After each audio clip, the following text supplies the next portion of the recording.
15 থেকে 20 বছরের ছেলেপেলেদেরকে বলছি, তোমাদেরকে পড়ালেখার পাশাপাশি হাতের কাজ শেখা অত্যন্ত জরুরি। যে কোনো কাজ শেখা লাগবে।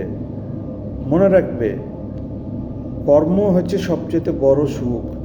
কর্ম না থাকলে জীবনে কোনো কিছুই নেই।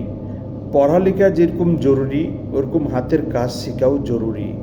তোমার যদি হাতের কাজ বেশ 10 রকমের শেখা থাকে, বিশ্বের যে কোনো প্রান্তে যাবে, তুমি কখনো কর্মহারা হবে না।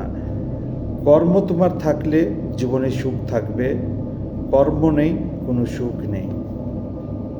কখনোই একটি ভুল কাজ করবে না। মনে করবে যে কি আমি অনেক শিক্ষিত, আমি কেন এই কাজটি করব।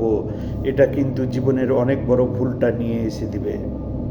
তোমার ভবিষ্যৎ তোমাকেই গড়তে হবে।